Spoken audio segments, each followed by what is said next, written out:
Hello. Thought I'd give my try at ripping an electronics device apart. Kind of in a bigclivedotcom style. I really enjoy watching his videos and find them kind of pleasing and very relaxing to listen to. And you get to learn a little bit. And so hats off to you, Big Clive, and certainly appreciate your videos. Haven't really messed around with electronics for quite some time, and as the old adage goes, if you don't use it, you lose it, and I certainly feel like I've lost it, but thought I'd start out small with this Nightlight that comes on automatically at dusk time. So obviously there's a light sensor in there, and it detects when the light's hitting it, and when the light's not hitting it, the light comes on there. This one is, let's say, a Leviton catalog number 48568. That's a 4-watt Nightlight here, discontinued. It's pretty old. It's been around. I don't remember where it came from, to be honest with you. If you kind of look at it, there's no ground plug here. There's no earth.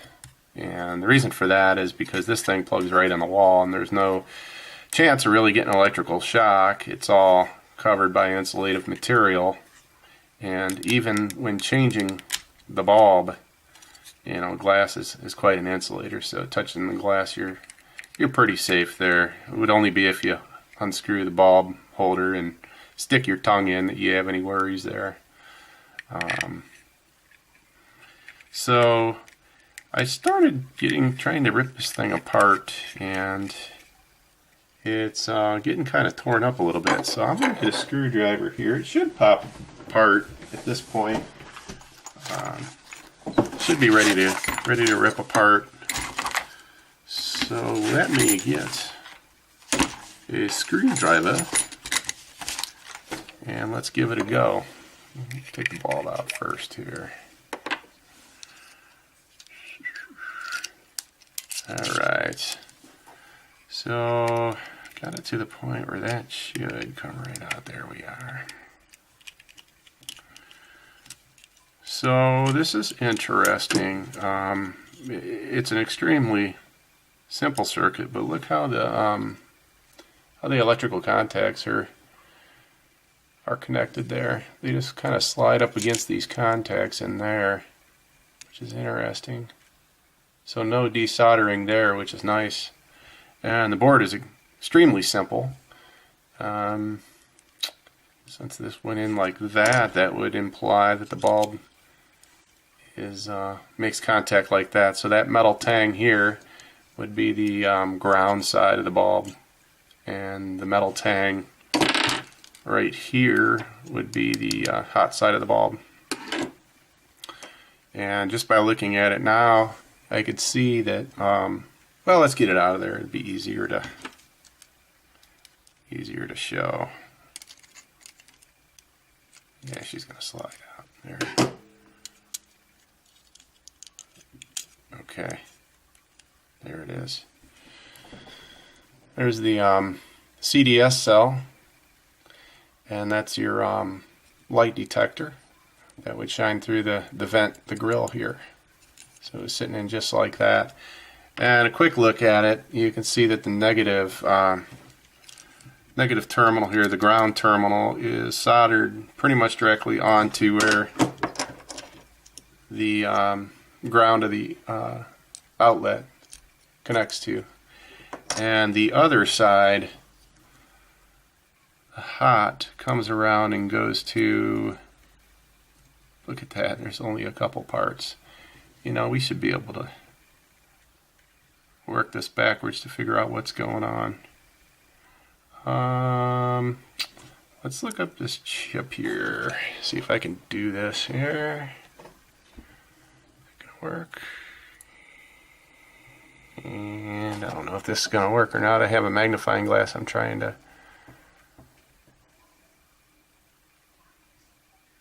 magnify. Well, let's see, I'll have to read it. It's a PCR 406, it looks like. PCR 406. And let me look that up real quick. PCR 406.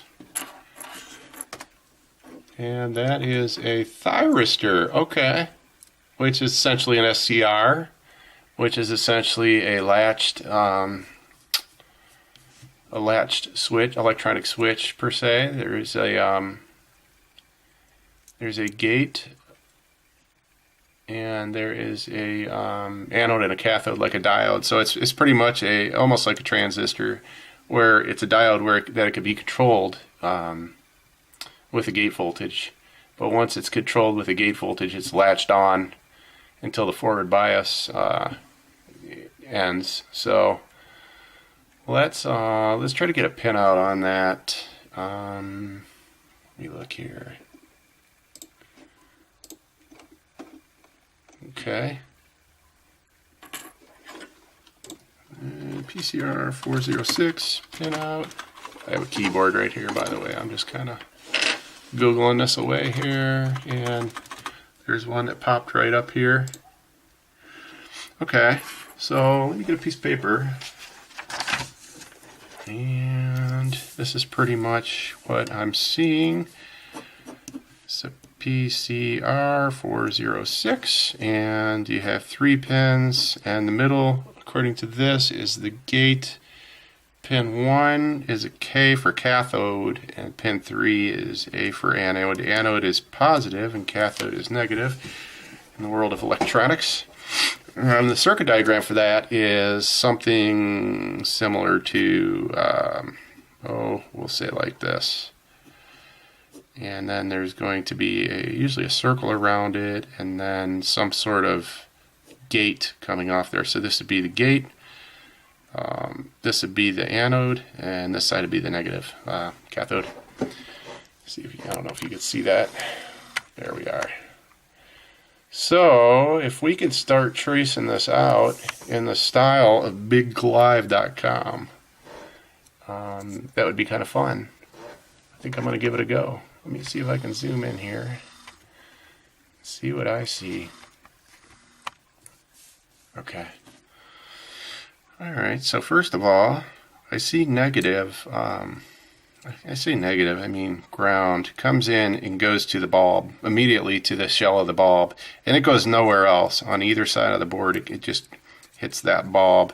So I think it's safe to say that negative comes in, and it's going to go to this bulb.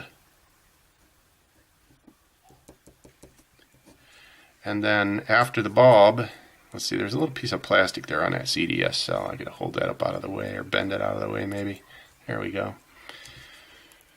So it would go through the bulb into the center part of the bulb. Again, this would be sitting on like that. This bulb is connected like that. And it looks like it's going to come out of there. And let me study this for a minute. Well, looks like it's going to come out and hit this pin here, which appears to be a resistor with some sort of cover on it. So let's go ahead and draw that in. Okay.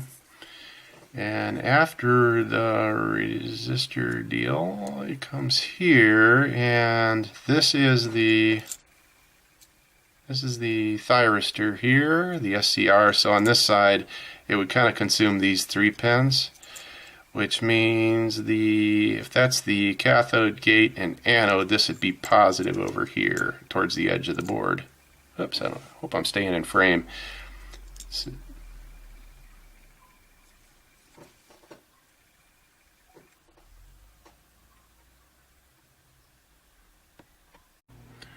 Okay, back from lunch here. So looking at this circuit,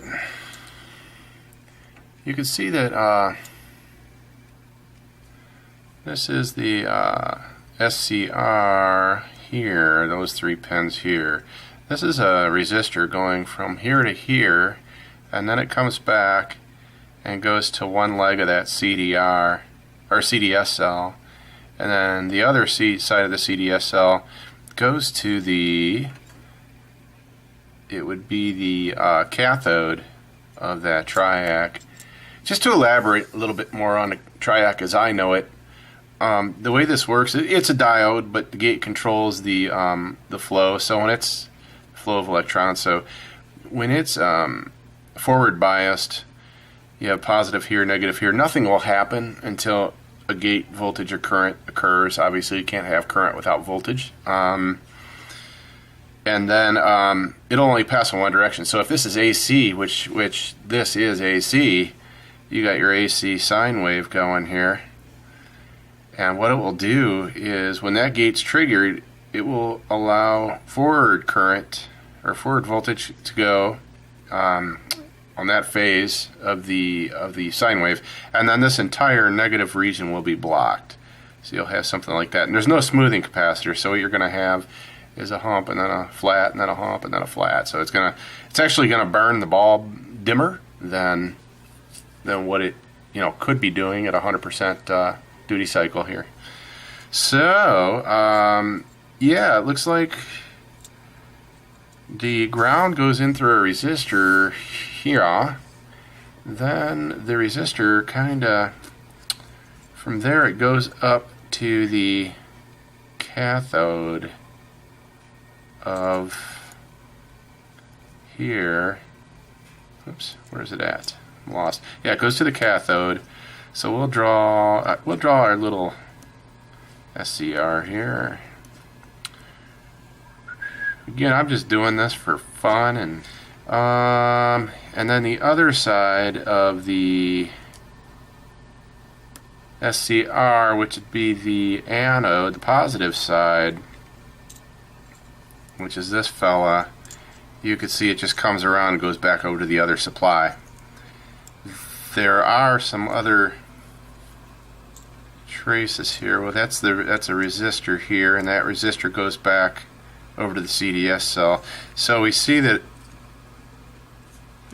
the anode is tied directly to one of the leads there, and we have this resistor here. Let's see if we can get the colors on that. Come on, focus. Alright, it's not going to focus. There it goes. Okay. It looks like orange, green maybe? If that is the case, orange is black, brown, red, orange is 3. So 3, 3, and then green would be a multiplier of what, 5? So, alright. And I'm going to spin it around.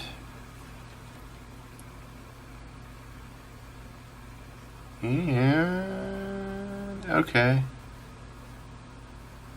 so that, let's take a peek at that again. That 3.2 megohm comes off of the anode and goes over to the CDS cell. CDS cell comes back. So I don't know if you could see that or not, but that's the anode here. Then we got a resistor over here on the other side of the board. You see that right there? That's the one I just measured. And then it comes back and it goes to these two little solder joints here, are the CDS cell here. And then it goes back to the anode. So that makes sense because you could see that resistor also goes to the gate. So if that resistor goes to the gate, so it comes through, goes to the gate, but it also goes to the CDS cell, and the CDS cell goes to the cathode. So yeah, that makes a lot of sense. So that's setting up a voltage divider here. So this is the 3.2 megohm there, and then it goes from the megohm to the gate. Yes, to the gate. And then also from the gate through the CDS cell back to the cathode. So that would go, I guess, something like this. Therefore, we have a voltage divider set up here. I should put an arrow on this. And that actually, maybe I should have drawn it like this, because I think that's like a CDS cell there. So as if you have light hitting that, the resistance on CDS cells by nature is low, say around 2 to 5K. But if it becomes dark, resistance goes way up. I don't know, somewhere around 150, maybe 300K or something like that. So that's setting up a voltage divider. And if the voltage is coming through, the drop across that resistor is going to be seen here, right? And if it's low, that means it's sunny, it's going to be low, or the light's on, then it's not going to have much voltage drop here. But if the CDS cell gets dark, the current increases and it puts more of a voltage drop between here and the potential ground. Now, this resistor here, with the, looks like it has like some sort of covering on it. I don't know if they're trying to hide something or what they're doing there, but you can see it back there. I think maybe that might be a thermal fuse. That might just be a thermal fuse, and that would make sense because that's coming right off of the mains after the lamp. I mean, that would be this resistor here. Let's measure that. Let's see. Yeah.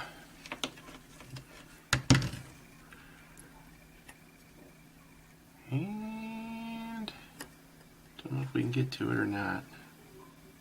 Yeah, 7.1 ohms. Let me just try to do continuity here and see what it does. Yes, it squawks. That's probably what that is. It's nothing more than a fuse. So I think we got our circuit here. So that would be a fuse there. So we have our mains here, and current comes in, cannot go through the SCR until the gate's triggered. The gate won't be triggered until the resistance here goes high and sets voltage at this junction, which would of course induce current. As soon as that goes high, current then flows through and is allowed to go through the bulb. Now, as for these two, why isn't current always going through and illuminating that bulb and just bypassing the triac or the thyristor SCR? Well, let's see. Okay, I redrew my diagram. Again, we have an SCR here that latches when the gate is pulsed, and it only latches on forward bias, which means when the, so we're going to get pulses similar to this. So pretty much 50% duty cycle output to the light. So the light's only going to be, well, lit half the time really, so it's going to burn dimmer. But the way this works is, let's see, I kind of pinned out everything, and I noticed that this resistor down here is actually an inline fuse, not a resistor. We have a light, and the CDS cell looked like it was wavering from about 1K to about 50K when it was dark. So this is 1K when it's light, and 50K I'll put a moon there, so when it's dark, if that can be a moon. So if we look at the math on this, first of all, why isn't this light always on? Well, if we look at the current coming through here, around here, when that is not latched, we could take 3.3 meg, add the 1K, so that'd be 3301000, and we could take, let's see, I equals V over R, so this is your R, and then V would be 120. So 120 over 120 divided by 3301000 is, wow, so you can see that's only 36 microamps. So 36 microamps. So 36 microamps is not going to allow that lamp to burn. That's not enough to get that filament going. It wouldn't even light an LED light, right? So let's look at when R equals 50K at night, just because we want to see that in a minute anyway. So R equals 120 over 3350000. And let's see what we come up with there. 120 divided by 3350000, and that is about 36 microamps. So both values have about 36 microamps, but the voltage doesn't, or the current doesn't necessarily travel through the outside here. When it's nighttime, it latches this diode, and then the current comes through the diode and then illuminates the light without any real impedance in its way. And why does the dark light, well, why does the dark actually trigger the gate? Because this is essentially a voltage divider. And if we look at the voltage that this gate sees from here to ground, would be essentially there, to there, is what that gate sees, is based on the value of that resistor. So this is again the daytime here, this is nighttime down here. So the daytime we come up with 36 microamps, well, in both circumstances, but multiply that to get the voltage at this point. Daytime, multiply that times 1K, and how many volts do we get? I'll just use roughly what we have up there now, 36 microamps times 1000. So we only get 0.035 volts. So 0.3005 volts here, no matter what the resistance is very, very little current. Even if it was zero resistance here, that would be very little current. It takes current to turn these on. However, during the night, or when that CDS cell does not see light, it jumps up to about 50K. So we'll do 36 microamps times 50K, which is 50,000 times larger than 1K.